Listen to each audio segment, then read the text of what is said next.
Muy buenas noches, amigas y amigos del Diplomado en Coaching Educativo. Continuando con nuestro módulo 6, hoy nos toca desarrollar un tema muy interesante denominado Nuestro cerebro espontáneo desde el punto de vista de la neurolingüística.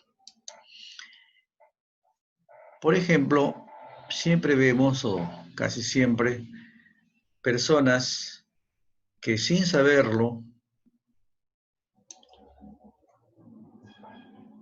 experimentan bajonazos emocionales cuando escuchan el sonido de las campanas de una iglesia. O sea, se sienten como tristes, melancólicos, eh, sin saberlo, por qué, ¿no? Sin ser conscientes. Y pues esta situación tiene una causa, tiene un motivo, y que muchas veces ya la hemos olvidado. Por ejemplo, puede ser que debido a las muertes inesperadas de algún ser querido muy cercano, y la iglesia con sus sonidos activaron aquel sentimiento. Y eso no sucede a todos, ¿verdad?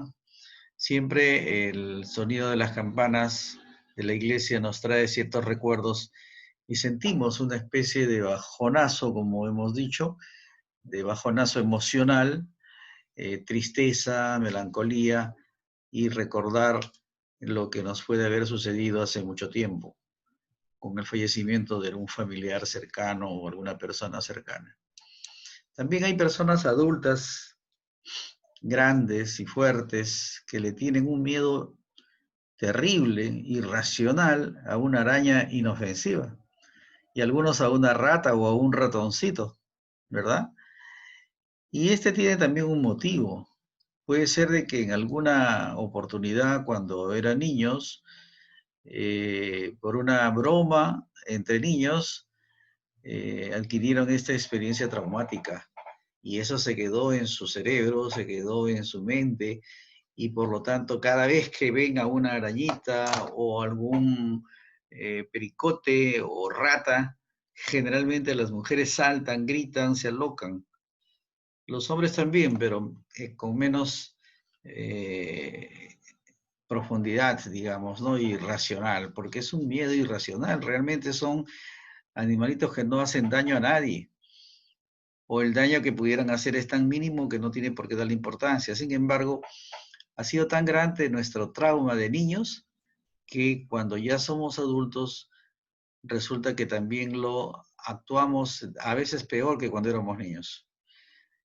Todo esto se debe a que nuestro cerebro ha acumulado, se ha anclado en nuestro propio cerebro estas experiencias negativas que tuvimos en nuestra infancia o en nuestra niñez. Hay otros casos de personas que tienen sentimientos negativos. Y entonces uno dice, me cae mal esta persona, este nuevo compañero o este jefe, sin que ni siquiera lo hayas conocido anteriormente. Y uno intuitivamente dice, me cae mal esta persona, ¿por qué será, no? ¿Qué cosa es lo que puede haber pasado? Tiene que haber surgido también, o eso surge debido también a un motivo. Por ejemplo, que un ex jefe o un compañero de trabajo era muy impetuoso y agresivo, entonces, y se le parece mucho físicamente a esta nueva persona.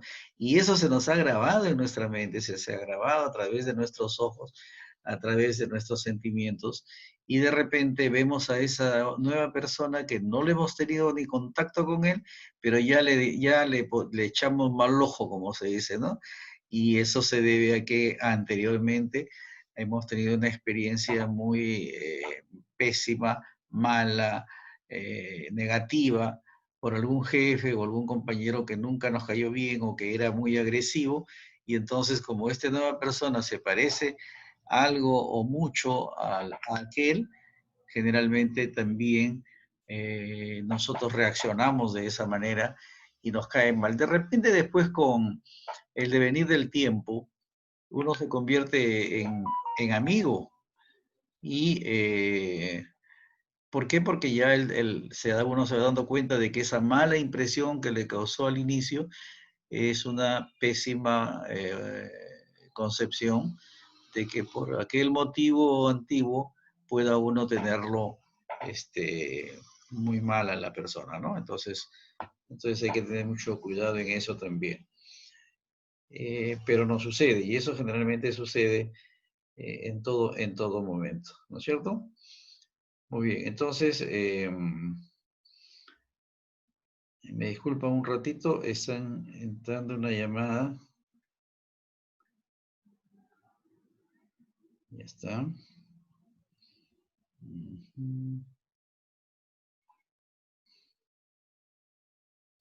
Bien.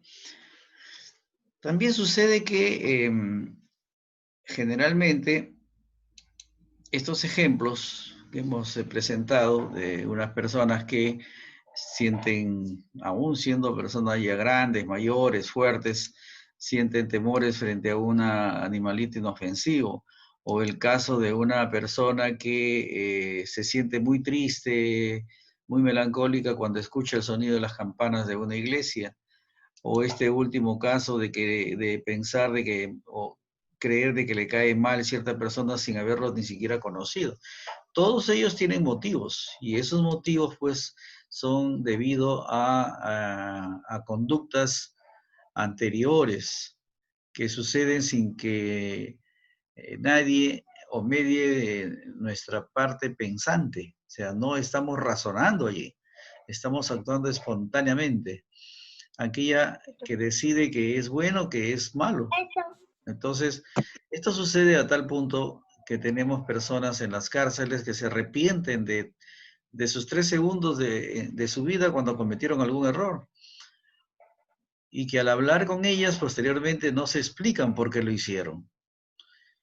Entonces, todo esto se debe pues a que existe en nosotros un cerebro emocional, un cerebro espontáneo, que nos obliga a proceder, a actuar de acuerdo a conductas o respuestas anteriores, que las hemos vivido de niños o de jóvenes y que después la traemos acá adelante. En el caso, por ejemplo, de un joven delincuente, que de repente asaltó a alguien para quitarle su celular y después de que lo detienen, entran a la cárcel por un tiempo y ahí recién se arrepiente. Y dice, pero ¿por qué lo hice? ¿Qué pasó? Yo no quería hacerlo. Alguien se metió en mi mente y le arrebaté y cometí ese delito. Y comienzan a arrepentirse después de que ya hicieron y cometieron la falta. Eso puede suceder a cualquier persona. Sucede generalmente cuando una persona no domina indudablemente sus emociones. Su inteligencia emocional está muy decaída y por lo tanto hay una especie de secuestro emocional. Los neurólogos justamente lo llaman así, secuestro emocional, es decir, que cuando nuestras emociones son muy fuertes y secuestran nuestra parte pensante, ¿no? Que es muy natural, por cierto, eh, produce respuestas inmediatas de huir o de atacar.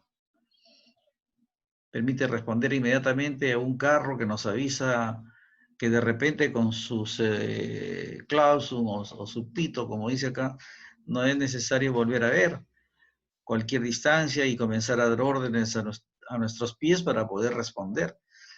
Esto también es gracias a nuestro cerebro emocional, la parte intuitiva, que a veces funciona a nuestro favor, pero en otras también nos embarga demasiado y puede pasarnos eh, funcionar en contra y no tanto a favor, debido a veces al nerviosismo, debido a la falta de control emocional que generalmente se presenta en nosotros cuando no desarrollamos una inteligencia emocional adecuada. Y como ya hemos dicho anteriormente, todo se debe indudablemente a experiencias, a vivencias, a creencias que las hemos adquirido desde nuestra niñez, desde nuestra infancia, en nuestra adolescencia, en la juventud. Y ahora que ya estamos adultos, pues todavía las mantenemos y nos juegan una mala pasada de repente. Entonces, ahora que ya tenemos la posibilidad de poder utilizar una serie de técnicas como las que hemos desarrollado anteriormente en las clases anteriores, ya podemos superar estos problemas, manteniendo la calma y mejorando nuestra inteligencia emocional. Hay muchas técnicas también para poder desanclar las creencias que tenemos en nuestra mente y que fueron adquiridas desde nuestra niñez. Entonces, se puede realizar ello, hay que solamente trabajar mucho, esforzarse, y sí se puede lograr, todo se puede lograr, todo depende de nosotros mismos. Ya hemos mencionado, por ejemplo, la meditación es una técnica excelente para estos casos, así como las otras técnicas que hemos también desarrollado. Porque cuando tenemos creencias, por ejemplo, una creencia puede ser que nuestros abuelos o nuestros padres nos dijeron, mira, desconfía si es mujer, desconfía de los hombres porque los hombres lo que quieren es perjudicarte. Entonces, eso le han dicho toda la vida a las niñas y cuando llega a ser ya joven, llega a ser adulta y llega a tener edad como para tener una pareja, o por la parte fisiológica o por la parte emocional, resulta que no puede tener encuentros con las parejas que ellos admiran o que quieren o que sienten algo. ¿Por qué? Porque tienen en sus mentes esa creencia. Y al tener esa creencia, nunca va a tener una relación positiva con cierta persona. No obstante que la otra parte puede ser que sea una muy buena persona, pero como ella tiene esas creencias ya ancladas en su mente, pues nunca va a tener una buena actuación, van a tener serios inconvenientes y problemas. Entonces, por no controlar esta parte emocional, que es una parte espontánea, es que muchos matrimonios llegan a su final, o que pueden ser despedidos de sus trabajos, o que no han sido capaces de lograr sus sueños por miedos, codicias. Entonces hay muchas consecuencias derivadas de estas creencias, de esta también parte emocional no controlada y que generalmente las utilizamos en forma espontánea sin darle pase a nuestro pensamiento positivo, a nuestra mente positiva, sino que actuamos tan irracionalmente que no dominamos nuestras emociones y por lo tanto puede traerse abajo un matrimonio o puede también ser despedidos del trabajo o de repente pensamos que queremos lograr algo, queremos lograr una meta, queremos lograr nuestros sueños, pero algo nos está impidiendo y hay técnicas para poder reconocer lo que son, cómo son y por qué podemos y cómo podemos superarlos. Entonces todo es cuestión de fuerza de voluntad y de técnicas también que son interesantes, porque solos a veces no podemos, tenemos que estudiar, tenemos que practicarlo para que así entonces podamos superarlos. Y hay muchos expertos en ello, los coach de vida, los coach ontológicos, conocen muchas técnicas para ello y nosotros como coach educativos tenemos que saberlas para poder utilizarlas en nuestras labores educativas, por eso es que somos coach educativos. Nuestro cerebro espontáneo lo que hace es comparar en cuestión de milésimos de segundo el pasado con el presente y da la alarma de peligro o el mensaje de no hay peligro. Pero a veces funciona a favor, a veces no. Los ejemplos que hemos dado anteriormente muestran cómo a veces esta comparación no consciente no nos permite el éxito con la experiencia que tenemos al frente. ¿Por qué? Porque estamos utilizando nuestro cerebro espontáneo, que inmediatamente hace comparaciones entre lo que nos pasó anteriormente con el presente que se está presentando. Y entonces surge una alarma en nuestro cerebro, que puede ser a veces un mensaje de que hay peligro o que no hay peligro. Y de acuerdo a ello, tomaremos una decisión, una reacción. ¿Recuerdan ustedes que en la clase anterior les comentaba de que todos tenemos un duende derecho y un duende izquierdo? Un duendecito chiquito que está en nuestro oído izquierdo y otro que está en nuestro oído derecho. El duendecito del oído derecho, según los diversos especialistas, dicen que es un duendecito del bien, es bueno, nos aconseja para bien. Y el duende de la izquierda es el que nos aconseja para mal. O de acuerdo a su criterio nos aconseja y después nosotros tomamos una decisión. Entonces, por ejemplo, cuando tenemos un examen, una prueba o un informe urgente en nuestro trabajo, y de repente llega la noticia, el mensaje, el chat o el teléfono, o llegan a visitarlo algunas amigas y amigos y le dicen, uy, tengo mi cumpleaños, te invito, vamos a mi casa, que por acá, que por allá. Mira que va a estar don fulano, don sutano, y que va a ser una bonita fiesta, voy a llevar mariachis, y comienzan pues con una serie de conversaciones para animar a esa persona. Entonces esa persona, que puede ser usted o que puedo ser yo, en ese momento nos ponemos a pensar, espontáneamente a veces decimos, ah, ya listo, no te preocupes, yo voy. Pero después surge el duendecito malo o el duendecito bueno. El bueno me va a decir, no, pero no puedes ir a la fiesta. Tienes que presentar un informe urgente para mañana. Si no lo presentas, te van a botar de tu trabajo. Piensa bien lo que vas a hacer, no cometas errores. Pero el duende malo le va a decir, no, pero ¿cómo te vas a cohibir de ir a una fiesta con tus amigos, tan bonitas que son las fiestas? Además van a ir todos tus amigos, aquellos que tú quieres que estén, que siempre has querido, y por lo tanto anímate, vamos, vamos, vamos, cámbiate rápido y vámonos. Entonces, queda en uno la decisión final. ¿A quién le haces más caso? Así es como actúa nuestro cerebro espontáneo, que utiliza en ese momento, en instantes, al milésimo segundo, comparamos el pasado con el presente y tomamos una decisión. Pero ahí le estamos agregando que también se incluyen los pensamientos positivos y los pensamientos negativos, que todos los tenemos y que lógicamente algunos sabemos manejarlos y otros no, pero que debemos de aprender a superarlos. Entonces, sin embargo, para que esto se supere, lógicamente hay que tener un ayudante, ¿no? Y que nuestro cerebro actúe de manera diferente. Pero para ello tenemos que entrenarnos, tenemos que capacitarnos.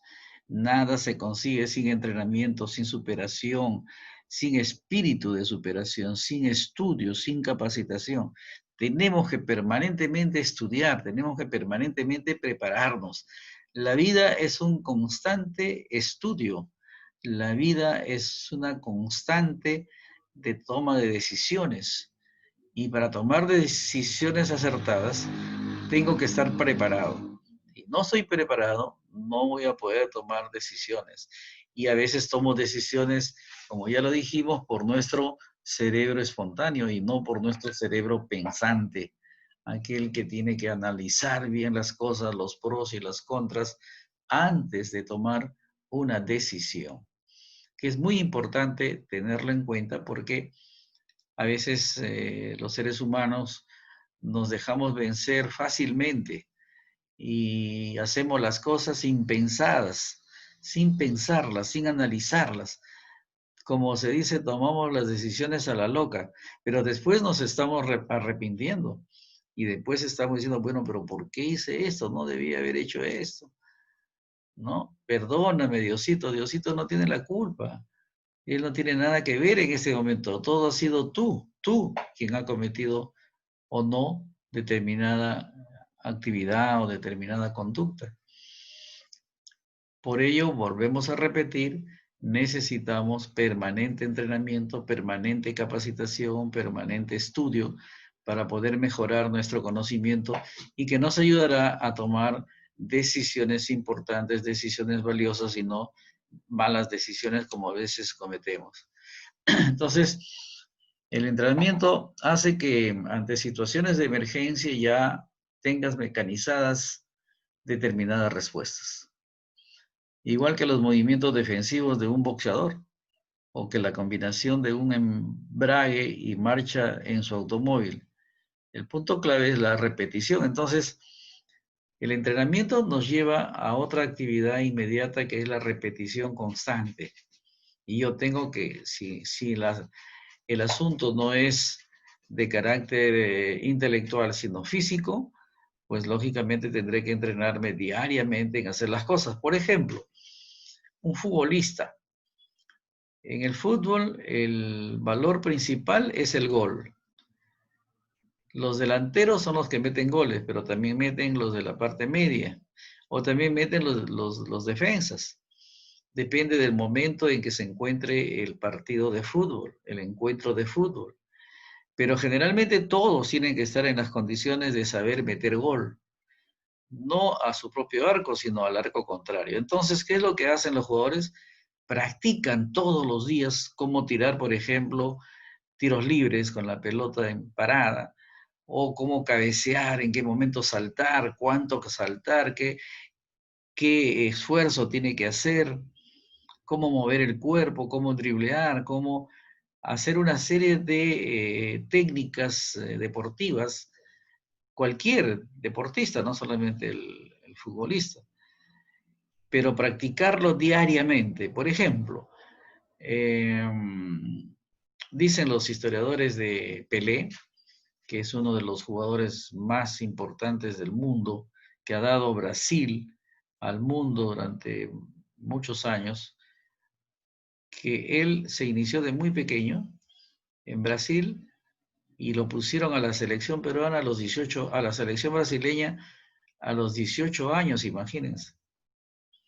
Pero era un joven que todos los días se entrenaba, que todos los días practicaba, que todos los días hacía ejercicios de tiro al arco, de pelota de tiro al arco.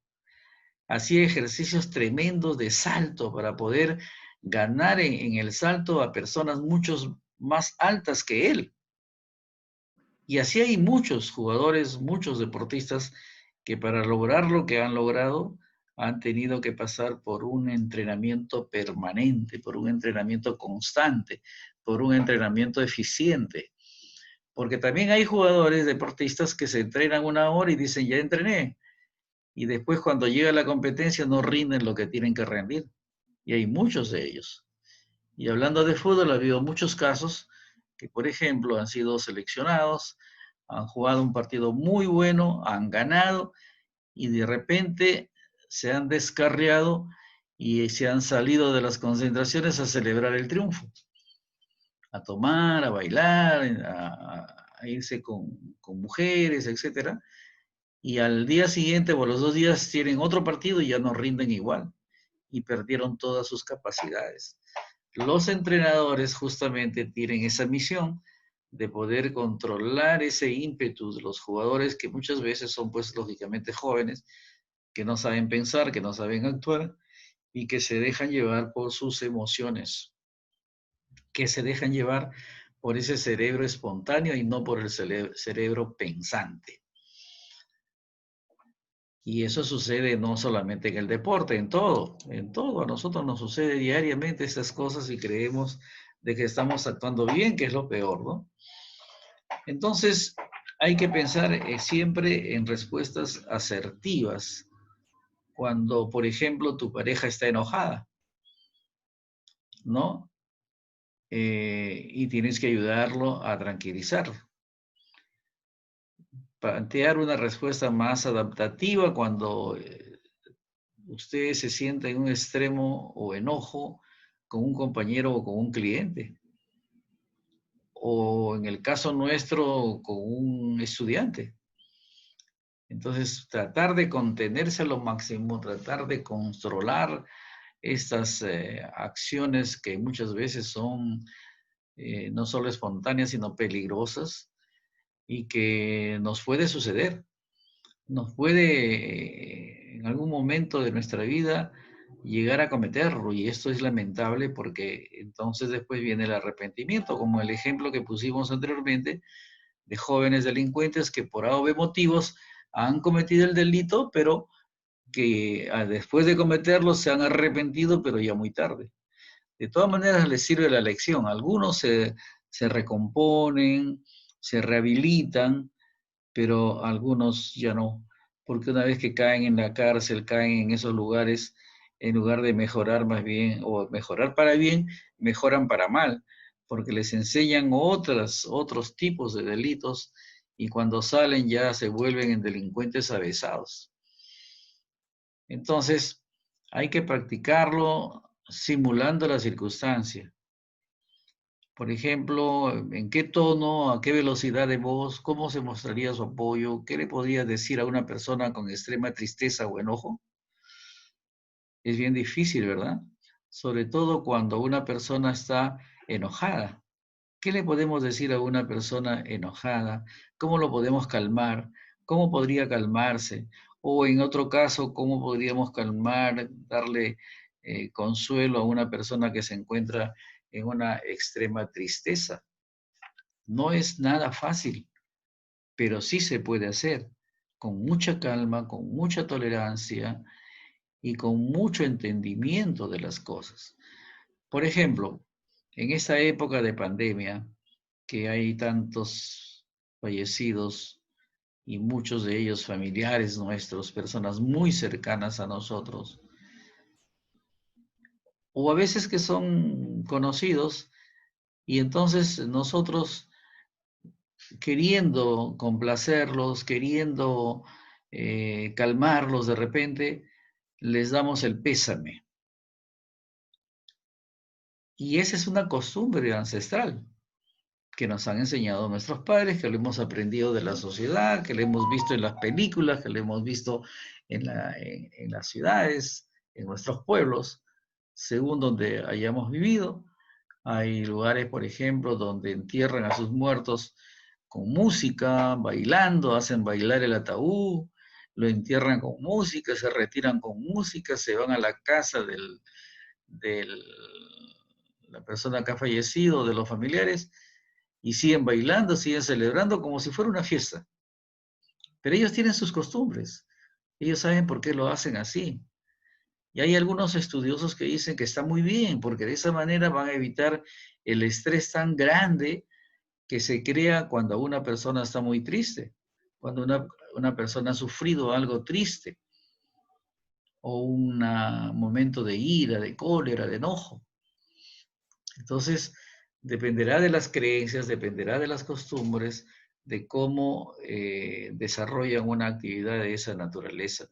Pero volviendo al caso de nosotros, todos casi estamos acostumbrados a dar el pésame y le decimos, sintiéndolo mucho por la muerte de tu papá o de tu mamá, ¿no? Acompañándote en tu dolor, y una serie de frases donde en lugar de mejorar la situación de esa persona, de ese familiar, más bien la estamos empeorando. La estamos empeorando porque les estamos haciendo llegar con nuestras palabras, con nuestros actos, en lugar de un acto de comprensión, más bien se convierte en un acto de cólera, en un acto de reacción que puede tener la otra persona. Ya conforme han pasado los tiempos, lógicamente que los deudos ya saben, ya comprenden que si una persona se acerca y le dice sintiéndolo mucho, me da mucha pena que haya fallecido tu papá, tu mamá, tu hermano, qué sé yo. Y entonces el que recibe esas palabras, pues bueno, lo acepta y no dice nada, simplemente dice gracias, gracias, gracias. Pero internamente está sufriendo demasiado. Y da la impresión de que todas las personas que han ido a darle su pésame, en lugar de consolarlo, más bien le hacen que recuerde más y más y se profundice ese dolor tan grande. Entonces hay estudiosos que dicen, no debemos de darle el pésame a las personas. Simplemente acercarse, abrazarlos, y ese es algo más tranquilo de poder que la persona comprenda, que el familiar comprenda que ellos también están sufriendo lo mismo interiormente, y evitar esas frases, esas palabras de darle el sentido pésame. Bueno, son opiniones, pero que se respetan, que muchas veces no lo practicamos porque decimos, no, pero ¿cómo? Hay algunos incluso que se van a los duelos, del deudo, a hacer chistes.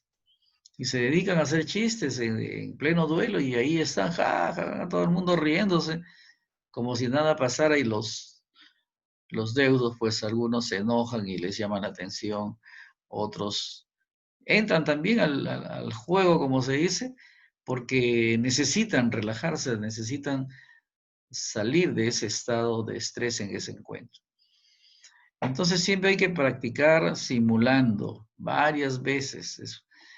Lo mejor que se puede hacer es que hay que hacer simulaciones de todos estos actos, porque vamos a lograr circunstancias en donde el promedio de las personas se quedan sin palabras, se comportan tontamente, como decíamos hace un momento, o responden de una forma tal que luego se arrepienten. Porque es la verdad. Yo recuerdo una persona que hace muchos años falleció, o todos pensaron que había fallecido, el médico certificó la muerte y lo comenzaron a velar, le compraron su ataúd, lo pusieron en el ataúd y en pleno duelo en la noche, como se dice, como se decía en esa época, se despertó y comenzó a hablar, a gritar, porque se encontró que estaba dentro del ataúd y eso es algo grave para una persona que revive, digamos, o que no está muerto, sino que se da cuenta que lo están enterrando. Y fue un desbarajuste porque, por un lado, los familiares comenzaron a preocuparse, a gritar, a llorar. Los familiares o deudos o vecinos o amigos que estaban en el duelo comenzaron a salir despavoridos y el único que salió contento fue el que se creía que estaba muerto, porque no estaba muerto, y de ahí es donde sale esa, esa salsa que dice no estaba muerto, estaba de parranda, ¿recuerdan? No estaba muerto, estaba de parranda. Esa canción es porque sucedieron en varios lugares ese tipo de cosas, de personas que aparentemente habían fallecido, pero que no habían tenido simplemente un estado catatónico, que es como la muerte, pero que dura un cierto tiempo, un cierto momento, a veces horas, a veces días, ¿no? Por ejemplo, ustedes recuerdan al caso en la Biblia, cuando Jesús hizo resucitar a Lázaro, ¿no? O a una niña. Entonces también dicen que sucedió estas cosas, pero que Jesús lo supo eh, realizar de tal manera que para ese entonces era un milagro. Y probablemente haya sido un milagro, sino que en esa época pues no sabían nada de todas estas cosas que ahora científicamente ya las han demostrado. Pero ¿qué sucede? Y que generalmente si no estamos preparados creemos de que es acto de brujería, un acto de magia o alguna cosa diferente y que no nos lleva a comprender cabalmente lo que puede estar sucediendo. Todo esto corrobora lo que hemos dicho anteriormente. Todo depende de practicar, de estudiar, de entrenarse, de capacitarse en todo lo que es las técnicas de estimulación de inteligencia emocional, que es lo que necesitamos todos para poder superar muchísimas cosas en nuestra vida. Ahora, hay que mecanizar una respuesta para controlar nuestro cerebro espontáneo y permitirle diferenciarse a otras personas en actitud y asertividad, aspectos que son tan valiosos y buscados en el mundo de hoy. La actitud con C, no con P, que no es igual, ¿verdad? En la clase anterior estuvimos hablando de la actitud y de la aptitud. La actitud se refiere a la acción, al acto de actuar positivamente. Y la aptitud con P es la habilidad, la competencia que tenemos para hacer algo. Entonces yo estoy apto para ir a la guerra, decimos, ¿no? Y en el caso de la actitud dicen, qué buena actitud tiene esa persona que actúa bien en favor de la juventud, en favor de la verdad, etcétera, etcétera, ¿no?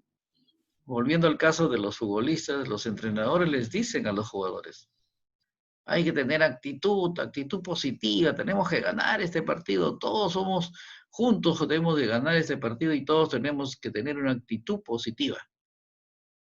Ya no hablan para nada de la aptitud con P porque se sabe que todos están entrenados, que todos están capacitados, que todos tienen aptitudes para ser futbolistas. Pero otra cosa es la actitud, que es el momento en el cual ya tienen que ejercer todas esas habilidades, todas esas condiciones, todas esas facultades que tienen, pero que hay que actuar con mucho positivismo para poder ganar el partido, para poder ganar el encuentro. Y entonces eso muchas veces ha habido muchos futbolistas que han perdido, han estado ganando y de repente les han volteado el partido.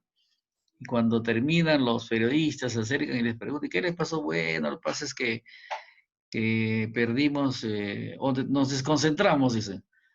Nos desconcentramos y perdimos la actitud positiva que tuvimos en el primer tiempo. Entonces ellos mismos reconocen eso, sin embargo no lo practican. Entonces hay que ser muy capaces también para mantener una respuesta mecánica lista ya y practicarla permanentemente, como decíamos hace un momento respecto a los futbolistas, de practicar los tiros al arco, los penales, los cabezazos, etcétera. Hay una serie de situaciones que se presentan en un partido de fútbol. Y la asertividad, que lógicamente todos tenemos que ser asertivos, optimistas, dinámicos, activos permanentemente, en forma positiva y no en forma negativa. Todo ello actualmente, lógicamente, se nos exige en la vida misma, como estudiantes, como profesionales y como coach. Como coach que tenemos que ser muy asertivos, que debemos de tener muy buena actitud para poder manejar, para poder actuar, para poder desarrollar nuestras actividades. Muy bien, si hubiera alguna pregunta al respecto, ha sido un tema bastante interesante, corto, pero que podemos obtener también muchísimas preguntas de parte de ustedes. Adelante, aunque algunos han llegado un poquito tarde. Se ríe Zaira, ¿eh? ¿Cómo está, doctor? Buenas noches. Sí, disculpe. Nosotros tenemos en las noches siempre hacemos la misa. Participamos de las misas virtuales y justo son de 8 a 8:50, sí. Por eso la demora. Pero gracias. Menos mal llegué a tiempo. Claro. Además, Y ustedes van a tener las grabaciones. sí, muy interesante todo lo que comparte, como siempre. Gracias. Bueno, gracias a ustedes y les pido también disculpas porque tuvimos que cambiar la hora porque se cruzó con unas entrevistas virtuales que me encargaron de la Dirección General de la Universidad para entrevistar a cerca de 20 postulantes que se han presentado para estudiar maestría. Entonces a los docentes nos dan 10, 20, 15 para entrevistas, porque ahora la SUNEDU y el Ministerio de Educación han dispuesto que para ingresar a la universidad, no solamente en pregrado, sino también en posgrado, hay que desarrollar, te llamo un ratito, hay que desarrollar un examen de admisión que consiste en una prueba de conocimientos y una entrevista personal. Entonces la prueba de conocimiento creo que ya la dieron el domingo y la entrevista, algunos han comenzado hoy día, otros ya lo hicieron el sábado, y a mí me tocó hoy día a cerca de 20 postulantes que tenía que entrevistar. Entonces, recién he terminado a las 8:30. Todo el día está prácticamente entrevistando.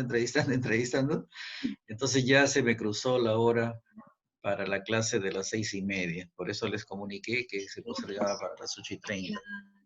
Así que bueno, Sí, hemos cumplido y esperemos. Pero no hay problema, profesor. Para la próxima nos pasa unos dos y entrevistamos nosotros, le ayudamos. Es evitar la fatiga. Claro que sí, gracias, gracias. Bueno, entonces también quería comunicarles que de aquí ya nos vamos a clases hasta el 3 de agosto, lunes 3 de agosto, porque esta semana es Fiestas Patrias y el día viernes 31 yo no voy a estar por acá, así que no voy a poder desarrollar la clase, sino hasta el lunes 3, luego el 5, luego el 7 y terminamos el 10. Allí completamos todo el diplomado para ya iniciar con la parte administrativa del certificado, así como las grabaciones. Como les dije anteriormente, las grabaciones las están editando para hacer un solo disco compacto donde estén todas las clases, como si fuera un libro, y se le va a hacer llegar completo. Y en cuanto al certificado, ya yo la semana pasada hablé con el director general de la universidad y me dijo que tengo que hacerle llegar pues la relación de todos los asistentes, todos los que han llevado el curso, ¿no? Claro. Entonces, por eso es que les decía a algunos de ustedes que si tienen algún amigo, algún conocido que quiera certificarse, yo le puedo dar la facilidad de incluirlo, lógicamente que su costo sería menor, y si desea solamente certificado, le podemos dar un costo, y si desea certificado más las grabaciones de todas las clases, como si hubiese asistido, entonces que también tiene su costo, ¿no? Creo que está en 240 completo y 120 solamente el certificado. Pero solamente tengo tiempo hasta este fin de mes para alcanzarle ya la prerelación. Y cuando termine el curso, que es el 10, debo alcanzarle ya la lista definitiva. Si alguien desea y no se inscribe hasta estas fechas, ya no podría yo incluir a nadie porque ya firmaron, entonces ya no podría hacerlo. ¿Ok? Entonces, si tienen alguna persona amiga, pásenle la voz, les dan mi número de teléfono para que me llame o ustedes mismos me llaman y conversamos para llegar a un acuerdo. Ok, doctor, gracias. Muy bien, gracias a ustedes. Les deseo unas felices fiestas patrias, que aunque no la vamos a pasar muy felices dada la situación, pero siempre tenemos que celebrar nuestras Nuestra fiestas. libertad. Ya nos queda solamente un año para el bicentenario, para los 200 años, imagínense, de independencia del Perú. Y hay que, de todas maneras, celebrarlo, ¿no es cierto? Aunque sea en familia. Yes. Muy bien, muchas gracias. Buenas noches. Así tiene que ser, doctor. Gracias también, buenas noches. Gracias, felices fiestas. Bendiciones, doctor, bendiciones, Lady. Ya. Un gusto le compartir nuevamente con ustedes. Bueno, hasta luego. Muy bien. Han entrado las dos hermanitas nomás. Así es. A ver, Lady, no te vayas, espérame un ratito. ¿Me escuchas?